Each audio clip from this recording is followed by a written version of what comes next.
வணக்கம் நேயர்களே, எப்படி இருக்கிறீங்கள்? வளமை போல நான் உங்கள் மெனடோனா. வளமையா இந்த வீடியோ எல்லாம் ஒரு பயோகிராபி சேனல் தான் நான் போட்டு கொண்டிருக்கிறேன்.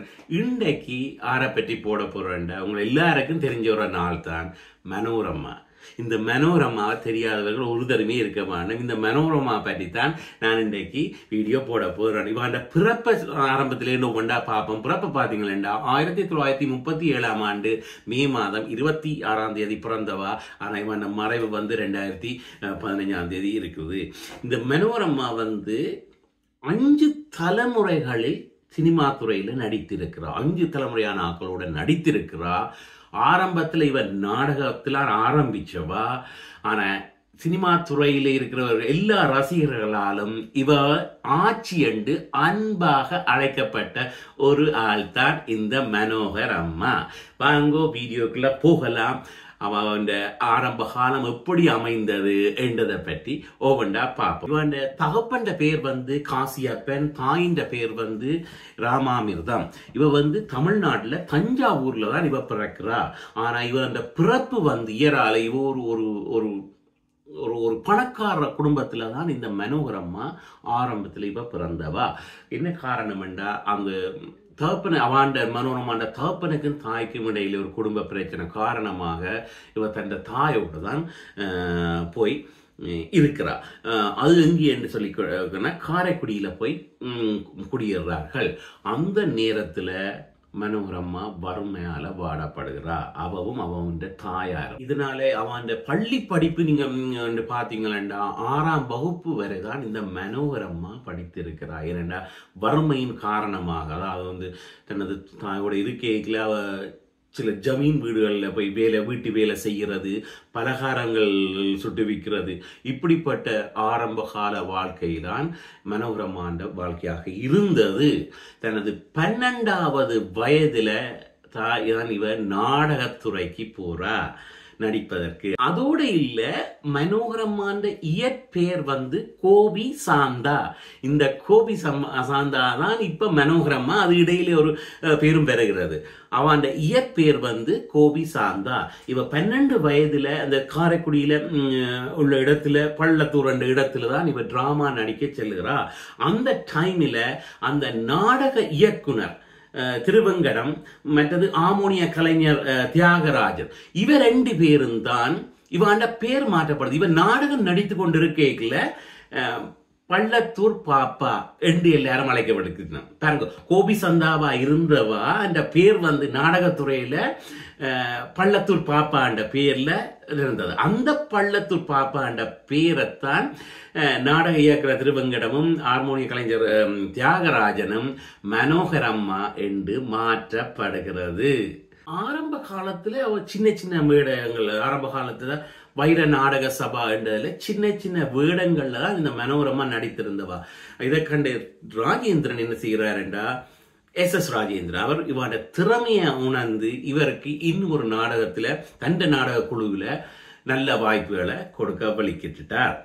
நாடகத்துறையில நடித்து கொண்டிருந்த மனோரமாக்கு சினிமா துறை கிடைக்குது. அந்த டைம்ல மாஸ்தான் என்றவர் சிங்கள திரைப்படம், அதாவது இந்த சிங்கள திரைப்படம் இலங்கையில ஒரு மொழி இருக்கிறது, அந்த சிங்கள திரைப்படத்துல நடிக்க, அதாவது கதாநாயகி ஒரு தோழியாக நடிக்கிற ஒரு வாய்ப்பு கிடைத்தது. அதுல அவ நடித்திருக்கிறார். அதோட இல்ல வேற தென்னிந்திய படங்களிலும் நடித்திருக்கிறார். ஆனா என்ன காரணம் என்றால் அந்த படங்கள் ஒன்றுமே திரையுலகுக்கு வரவில்லை. சில காரணங்கள் காரணமாக அந்த படங்கள் ஒன்றும் திரையுலகுக்கு வராம நின்று விட்டது. கடைசியாக இவர் நடிப்ப விட இல்லை, நாடகத்தையும் தொடர்கிறா, சினிமா துறையும் கிடைக்கிற வாய்ப்புகள் தண்ட பாடு அவ செய்து போட்டு போறா. ஆனா திரைப்படம் வரா இல்லை. கடைசியா கவிஞர் கண்ணதாசன் இயக்கிய சொந்த படமான மாலையிட்ட மங்கை, இந்த திரைப்படம் தான் அதுல இவன் நடிக்கிறா. இந்த திரைப்படம் தான் மனோகரம்மாவின் முதல் திரைப்படம். முதல் ஆரம்பத்துல டிராமா செய்து கொண்டிருந்தவா, சினிமா துறை நிறைய படங்கள் நடிச்சும் அவாக்கு அந்த படங்கள் வெளியில வர இல்லை. பிறகு கவிஞர் கண்ணதாசன் இயக்கின மாலையிட்ட மங்கை, அந்த படம் தான் மனோரம்மாண்ட முதல் தமிழ் திரைப்படம். எல்லாம் இருந்தாலும் இது அந்த திரைப்படத்துல மாலையிட்ட மங்கை திரைப்படத்துல ஒரு நகைச்சுவை வேடமா தான் நடித்தவா. ஆனா அவவே சொந்த இன்டர்வியூல சொன்னது, எனக்கு அதுல இஷ்டம் இல்லாம தான் இருந்தது, கண்ணதாசன் வற்புறுத்தி அதுல நடிக்க செய்து பாத்திரம் எனக்கு கொடுத்திருக்கிறார், எனக்கு இன்னைக்கு நான் சந்தோஷப்படுறேன்னு சொல்லி இருக்கிறேன். என்னண்டா ஆரம்பத்துல மனோரமாவுக்கு ஒரு கதாநாயகியாகத்தான் நடிக்க வேணும் என்ற ஒரு ஆவல் இருந்தது. ஆனா அது முதல் படம். ஆனா முதல் படங்கள் நடித்தாலும் அவ இதுதான் திரையுலகுக்கு வந்த படம். அதிலே அவ போட்ட வேஷம் ஒரு நகைச்சுவை வேஷம் தான் போட்டவா. மனோரமா ஒரு பின்னணி பாடகியும் கூட. கிட்டத்தட்ட 300 பாடல்களுக்கு மேல அவ பின்னணி பாடகியாகி, அதாவது தான் நடிக்கிற படத்துல கூட அவ பின்னணி பாடகியாகி பாடல்களை பாடி இருக்கிறார். பாருங்க எவ்வளவு டேலண்ட் மனோரமாக்கு என்று சொல்லி. இவ அந்த நேரத்தில் இவ எப்ப மேரி பண்றான்னு பார்த்தா 1964 தன் நாடக கம்பெனியை சேர்ந்த ராமநாதனை காதலித்து, தீவிரமாக காதலித்து தான் அவர் கல்யாணம் முடிக்கிறார்கள். அவர்களுக்கு ஒரு பிள்ளை இருக்கிறது, பூபதி என்று. அது 2-3 வருடத்திலே அவங்க மனமுறிவு வந்து விட்டது. அதுக்கு பிறகு அவர் தனியாக தான் இருந்தவா. இவ்வளவு ஒரு டேலண்டான ஆளுன்றது பாருங்க. உண்மையில 1500 படங்களுக்கு மேல் நடித்திருக்கிறார். 300க்கு மேற்பட்ட பாடல்களை பாடி இருக்கிறார். அது மாத்திரமில்லை, 5 தலம், அதாவது கருணாநிதி, ஜெயலலிதா, நாகேஷ், சிவாஜி கணேசன் உட்பட எல்லாரோடும் நடிப்பு அதில் கண்ணதாசன் உட்பட நிறைய பேர் நடித்து அனுபவம் பெற்றவதான் இந்த மனோரமா ஆச்சி.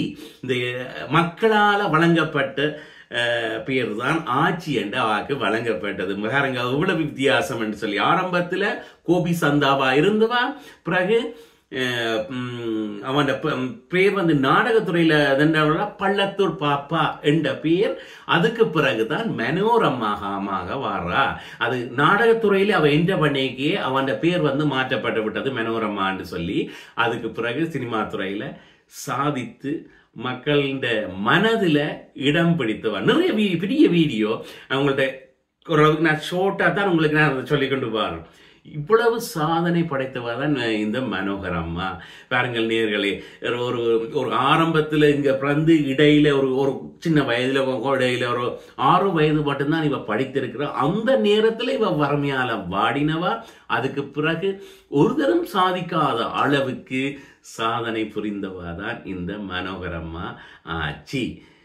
நேயர்களே, வளமை போலதான் எந்த ஒரு பிரபல்யங்கள் இருந்தாலும் நான் எடுத்து நல்லா தேர்ந்து தெளித்து ஆராய்ந்து தான் நான் போட்டுக்கொண்டிருக்கிறேன்.